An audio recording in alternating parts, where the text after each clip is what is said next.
Bonjour à tous, bien-aimés. Je vous invite à une lecture dans 2 Thessaloniciens, chapitre 1. 2 Thessaloniciens, chapitre 1, je vais lire à partir du verset 1. De la part de Paul, Sylvain et Timothée, à l'église de Thessalonique, qui appartient à Dieu, notre Père, et au Seigneur Jésus-Christ, que Dieu notre Père et le Seigneur Jésus-Christ vous donnent la grâce et la paix. Nous devons sans cesse remercier Dieu à votre sujet, frères et sœurs. Il est juste que nous le fassions car votre foi fait de grands progrès et l'amour que vous avez tous, les uns pour les autres, augmente constamment. C'est pourquoi nous parlons de vous avec fierté dans les églises de Dieu, parce que vous tenez bon dans la foi, malgré toutes les persécutions et les détresses que vous subissez. Amen. Voilà donc ces quelques mots d'introduction de la part de Paul qui écrit une lettre aux chrétiens de Thessalonique.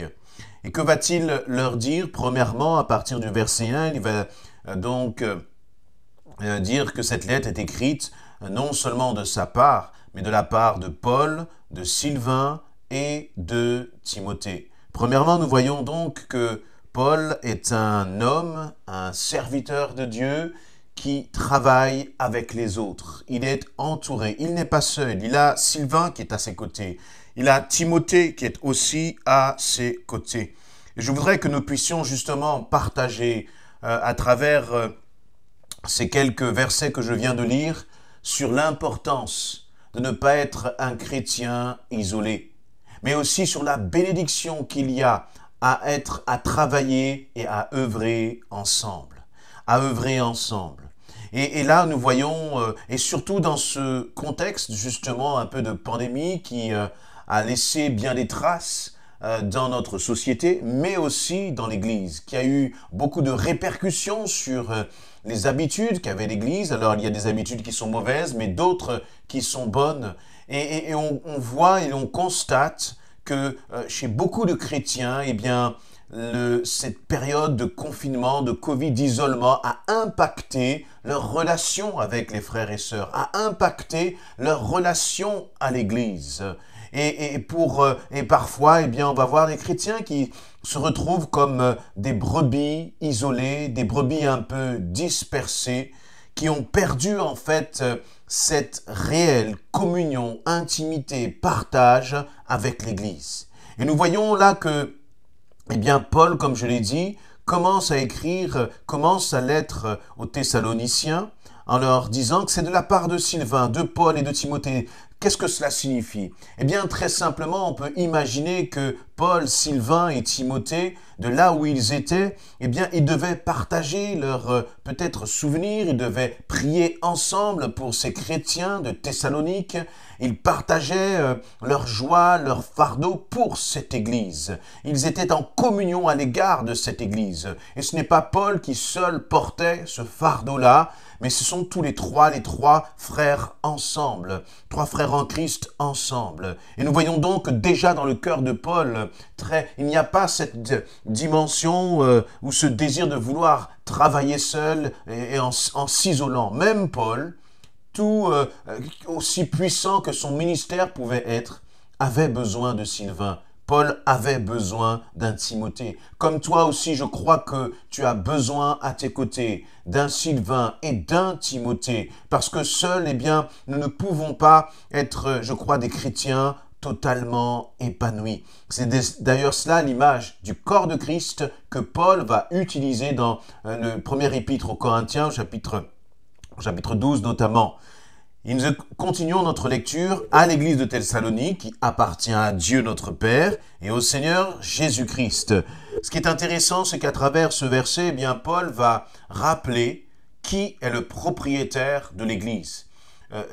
Paul, Sylvain et Timothée étaient des conducteurs engagés dans cette église qui avait une certaine, j'allais dire, influence sur cette église. Ils étaient aussi de ceux qui avaient investi beaucoup de leur temps dans cette église. Mais quel que soit le temps, l'énergie qu'ils avaient investi dans cette église, une partie même de leur vie, cette église restait la propriété de l'Éternel. Et l'Église n'est jamais la propriété d'un homme. Elle est toujours la propriété de Dieu. L'Église n'est jamais la propriété d'un pasteur ou d'un ancien ou d'un responsable, religieux. C'est toujours la propriété de l'Éternel. Et ensuite, à partir de ce verset 2, Paul va proclamer, alors je dis Paul, mais en fait c'est Paul, Sylvain et Timothée vont proclamer la grâce et la paix sur cette Église. Pourquoi proclamer la grâce et la paix sur cette Église? Parce que manifestement, c'est une Église qui traversait des moments difficiles, des temps de persécution et de détresse. C'est ce que l'on constate à la fin du verset 4, puisque Paul va dire « malgré toutes les persécutions et les détresses que vous subissez ».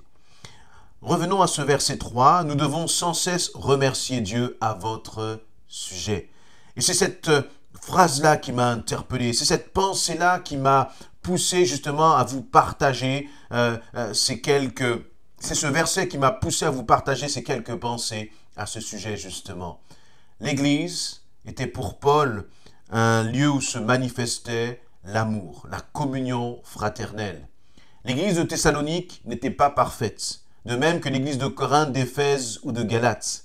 Comme on le dit très souvent, le simple fait que je sois dans l'Église la rend déjà imparfaite. Et le simple fait que tu sois dans l'Église rend cette Église imparfaite. Et donc l'apôtre Paul n'aimait pas l'Église parce qu'elle était parfaite, mais il aimait l'Église parce que c'était l'épouse de Christ. Il aimait l'Église parce qu'il savait que c'était l'édifice de Dieu.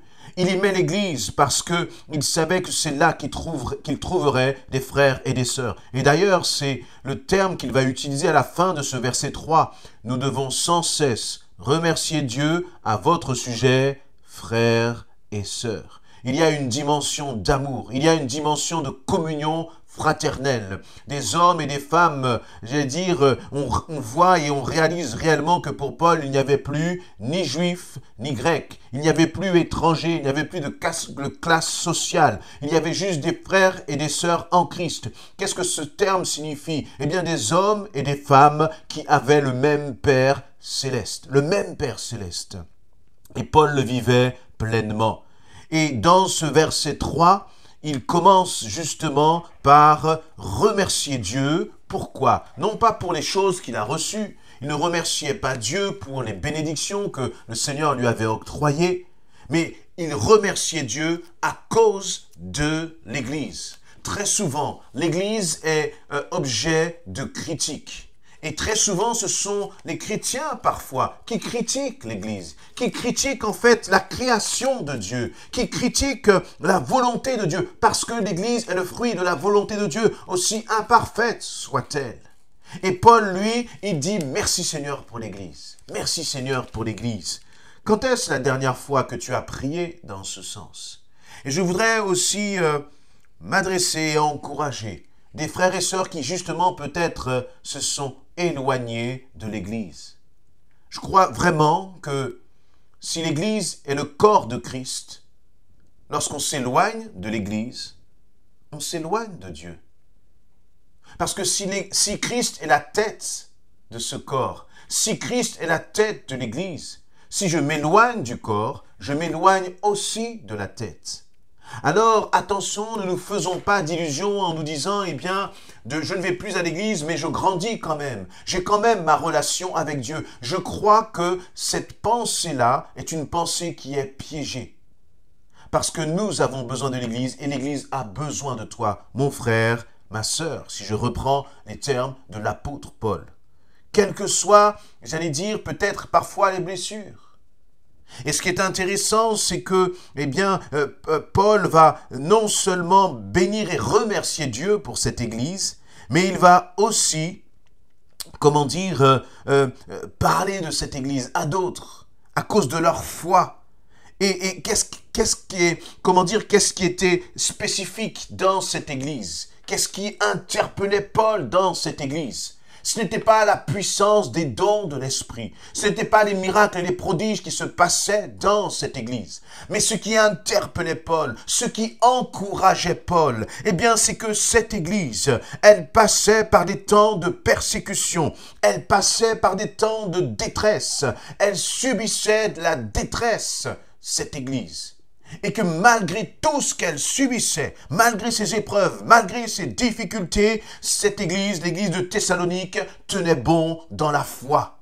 Mais laissez-moi vous dire qu'une église qui tient bon dans la foi, eh bien, ce sont des frères et des sœurs qui constituent cette église, qui tiennent bon dans la foi, quelles que soient les difficultés que ton église traverse. Si tu tiens bon, eh bien, tu réjouis le cœur de ton Père. Et je voudrais vraiment, à travers cela aussi, eh bien moi aussi remercier le Seigneur. Je remercie le Seigneur pour l'église dans laquelle il m'a placé. Je remercie le Seigneur pour l'église essentielle. Je remercie parce que cette église est passée par des temps vraiment difficiles. Cette église est passée par des tempêtes et des combats. Mais dans ces tempêtes et dans ces combats, j'ai vu et nous avons vu des frères et des sœurs s'engager, des frères et des sœurs justement avancer dans leur relation avec Christ, mais dans leur consécration aussi pour l'Église, dans leur consécration les uns pour les autres. Alors je crois que moi aussi, mon cœur veut dire, Seigneur mon Dieu, comme l'apôtre Paul au verset 3, « Je te remercie, mon Dieu, au sujet de l'Église essentielle. Je te remercie pour les frères et sœurs que tu as placés. Et toi qui es dans une autre Église, je t'invite vraiment à te mettre devant ton Seigneur et à dire, Seigneur, c'est vrai que l'Église où je me trouve est imparfaite, comme l'Église essentielle, comme l'Église de Thessalonique.